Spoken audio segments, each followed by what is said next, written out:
Hello everyone. Have you ever thought about how we can help every student do well in the class? Today we are talking about differentiated instruction.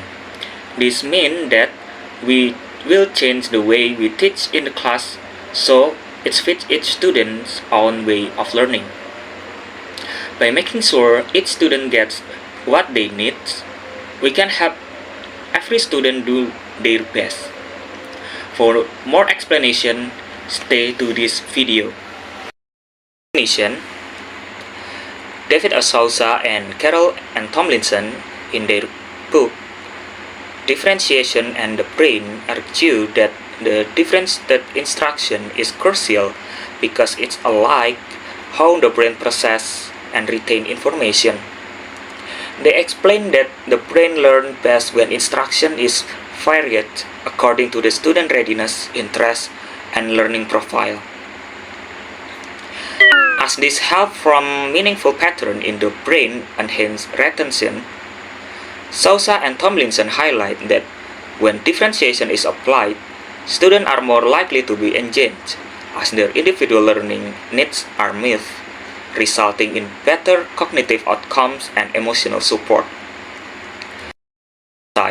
They note that differentiation respects the uniqueness of each learner brain, helping educators move away from the one-size-fits-all approach to more brain-compatible model of teaching.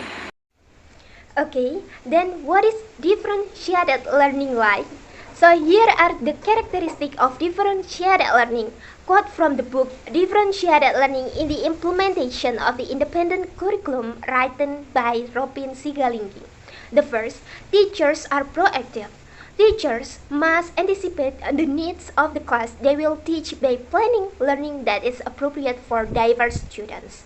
This means that learning is designed from the start to accommodate differences, not just adjusting after evaluating the failure of previous lessons.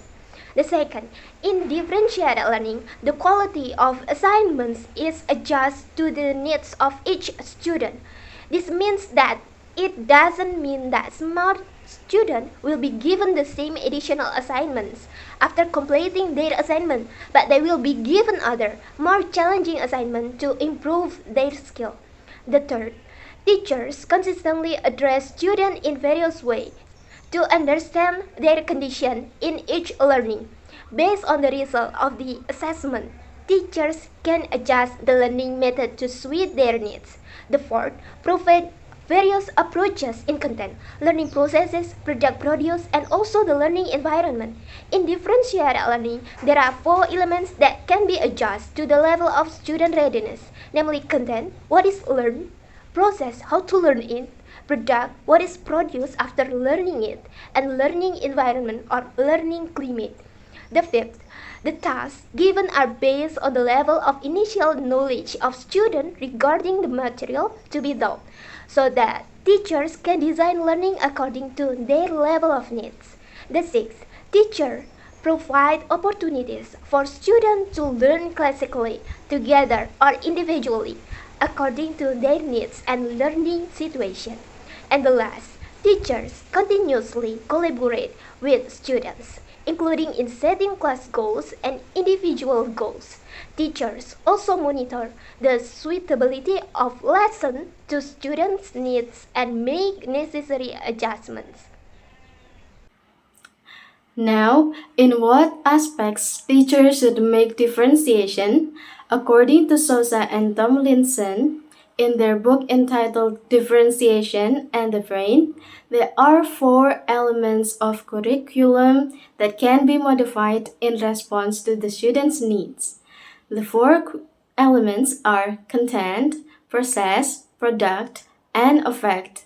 However, in this video, we're going to learn how to differentiate the first three elements, namely content, process, and product, in response to the student's needs. Content refers to what the students need to learn. Process is how the student learn. It is the learning activities, and product is the final assignment. Meanwhile, the student's need refer to student readiness. the student's interest and the student's learning profile or their students' preferences on how they want to learn. Next, how to differentiate content based on student interest, readiness, and learning profile. Content is the goal of the curriculum. It contains knowledge, understanding, and skills, or what the students can do after joining the learning process. To differentiate content based on the student's readiness, teachers can provide more demonstration and key ideas in the beginning of the class. And to differentiate content based on the student's interest, teachers can provide resources such as books, articles, websites, podcasts, expert presentations that can help the student relate the goals and their interest. And then to differentiate content based on the student's learning profile, teachers can explain the teaching materials using various modes, including visual presentation, such as pictures, videos, diagrams, clips from televisions and movies, and also using auditory presentation, such as music, podcast, and sound. Also, the teacher also can use demonstration and small group discussion and so on and so forth. Next, how to differentiate process based on the student's readiness, interest, and learning profile. Process is also called activities in school. They are the activities that are used to make new knowledge, new understanding, and new skills make sense for the students. It deals with the tasks the students need to complete. And to differentiate process based on the student readiness, teacher can ask low proficient student to work with partners, and also the teacher can provide the expert level rubrics to guide the work of the high proficient learners. Next, to differentiate process based on the student's interest, teacher can choose the tasks that will become the opportunities for the students to work on their skills related to their interest. And the last one, to differentiate process based on the student's learning profile, teachers can provide choices on how the student want to work. For example, working individually, working in pairs, working in quads, working in groups, working with the teacher, and so on. And the last, what can teachers do to differentiate product based on the student readiness, interest, and learning profile? So, products are ways that students show what they have come to know, understand, and be able to do as the result of a long segment of study. It is the final assignment that should be designed to reveal the student knowledge, understanding, and skills. To differentiate product based on the student readiness, teachers can provide resources in the first language even though the product is in English. To differentiate product based on the student interest, teachers can ask students to develop authentic product assignments that address issues in different topics of interest. And to differentiate product based on the student learning profile, teachers can provide students with varied modes of product for students to choose. Then, what are examples of diverse learners in the classroom? As previously mentioned by Sosa and Tomlinson, learners are varied based on the levels of readiness, interest, and learning preferences. This video portrays the diversity of students' interests. As we can see here, the students show their individual interest in a particular subject or activity. There are students who have strength in using visual spatial intelligence, bodily kinesthetic, logical mathematical, interpersonal intelligence, verbal linguistic, etc. Later, this information can be integrated with intelligent preferences to determine an individual's areas of strength and to use approaches to teaching and learning that allow and encourage the students to work and grow in those areas. This is what Sousa and Tomlinson elaborated in their book, Differentiation and the Brain, How Neuroscience Supports the Learner-Friendly Classroom in 2010. For that reason, the teacher should apprehend the four theories behind the needs for differentiated instructions. There are ecological theory, multiple intelligence theory, zone of proximal development, and learning modalities. Alright, the first theory is ecological system theory, was proposed by Bronfenbrenner in 1917. He posits that an individual's development is influenced by a series of interconnected environmental systems ranging from the immediate surroundings such as family to societal structures like culture. These systems include the microsystem, mesosystem, exosystem, macrosystem, and the last chronosystem, each representing different levels of environmental influences on an individual's growth and behavior. Next, multiple intelligence theory.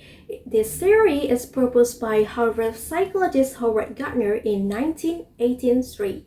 Multiple intelligence refers to a theory describing the different ways students learn and acquire information. Multiple intelligence is the diversity of learning abilities that can be maximized by using the strong parts of intelligence to help the weak parts of the intelligence. In the development of this theory, Howard Gardner put forward 9 types of intelligence possessed by humans. Next, zone of proximal development or ZPD theory. According to Vygotsky, cognitive development, including learning, is embedded within social events and occurs as a child interacts with people, objects, and events in the environment. Vygotsky argues that children's cognitive development ideally happens within the zone of proximal development. A ZPD is the distance between the child's actual development, basically what the child is capable of doing without any guidance or assistance, and the child's potential development, what the child cannot do if there is no guidance from adults or collaboration with more capable peers. The last one is learning modalities theory. In 1979, Walter, the educational psychologist, and his colleagues proposed 3 modalities of learning: visual, auditory, and kinesthetic, to provide an easy method to explain and understand learning styles. The VAK learners use 3 main sensory receivers to find out the dominant or preferred learning style of an individual. Mostly, the learners use all the 3 methods to receive information, but only one or more of the learning styles would be normally dominant. And the model of differentiated instruction requires teachers to be flexible and adjust the curriculum and presentation or information to the learners. Now let's take a look at how differentiated instruction is done in the classroom. As we can see in the video, for the diagnostic step, the teacher plans the lesson by considering the students' learning styles that have been identified using a learning preferences survey at the beginning of the semester. And the teaching and learning demonstrated in this video use learning modalities theory. Then, the teacher does content or entry point differentiation by choosing and preparing learning activities in media that accommodate students with visual learning styles, auditory learning style, and kinesthetic learning style. And in more details, for the visual learners, the teacher prepares PowerPoints and worksheets as the learning media to read. And then for the auditory learners, the teacher prepares a monologue to listen. And the last, for the kinesthetic learners, the teacher provides printed narrative text for role-play activity. The teacher also differentiates the learning process based on the learning modalities. As you can see here, for the visual learners, they were asked to create an illustration based on the story they have read before. And then for the auditory learners, the students ought to complete the fills-in-the-blank worksheet by listening to the audio and discussing the story with their auditory peers. And last, for the kinesthetic learners, they showed a role play or pantomime in front of the class based upon the story they have read before. Well, that is the end of the presentation. So we can conclude that differentiated instruction is learning that accommodates, serves, and recognizes the diversity of students in learning according to the readiness, interests, and learning preferences of students.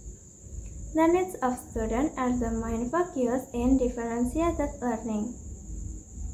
There are several elements of the curriculum that can be modified to respond to student needs. They are content, process, and product. Content is what student needs to learn, process is a learning activity, and the product is the final assignment. Well, that's all from our group. We hope that this presentation will motivate us to embrace differentiated instruction, leading to a more inclusive and effective educational environment for all students. Thank you for listening. May all those we have shared be beneficial for all of us.